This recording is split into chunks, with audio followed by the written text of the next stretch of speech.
Kirk, it's a stretch of 4 street lights in a row that are out right on Spear Boulevard, which is a major thoroughfare. Check out this one right here. This is Auraria Parkway and Spear, and as you can see, it's completely out. It's almost an eerie feeling. We're right in the middle of downtown Denver, and all of the street lights are out. I will say, we've been here for about an hour and a half now.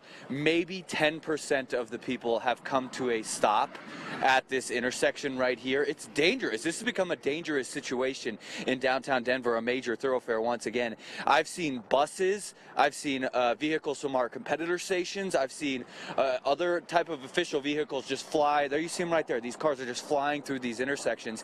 And I will say it is hard to see with the street lights out, that the street lights on the side, not just the street lights that are red, green, and yellow, the street lights on the side, so it's hard to see that there is a street light here. But you see these cars just flying through this intersection right here. It has become a dangerous situation, and throughout the morning as traffic picks up, you hate to see an accident, but it looks like that could certainly happen here.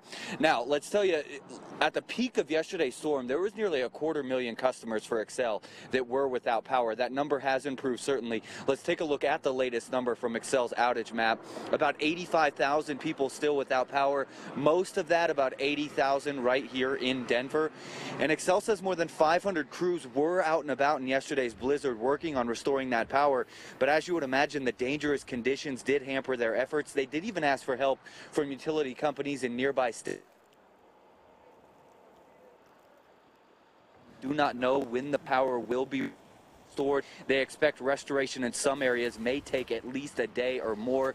Now we are, if you see right here, Anthony, just blowing through this intersection, we are expecting to get an update from Xcel in the 6 o'clock hour. Of course, we'll bring that to you live here on the Fox 31 Morning News. But this is a dangerous situation, you guys. There's 3 lights consecutively on Spear Boulevard that are out, and they're not flashing, so it makes it difficult to see. If you do approach one of these, it's treated as a 4-way stop. We've seen some folks just flash their lights as they go through. That's not safe either. Treat it as a 4-way stop. Come to a stop. This is how we do it right here. And hopefully everyone will be okay. Maybe they should get some police officers out here directing traffic as well, because it's a dangerous situation, you guys, specifically as it continues. We're waiting on the daylight to come out. So reporting live from Spear Boulevard this morning, Drew Engelbart, Fox 31. It's Spear, and what's the intersection you're at right now?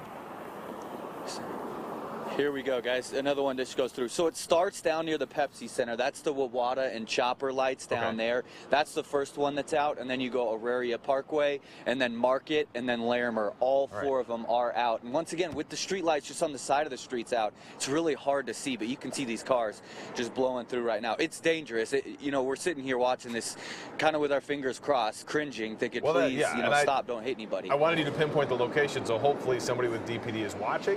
Good morning. Maybe send someone out there. Especially as that morning rush goes on and it's so traffic dark. Volume. See how dark the intersection is, too. Drew, thank you so much. Let us know. Keep us posted. If someone gets out there, let us know if that happens. All right, 5:48 right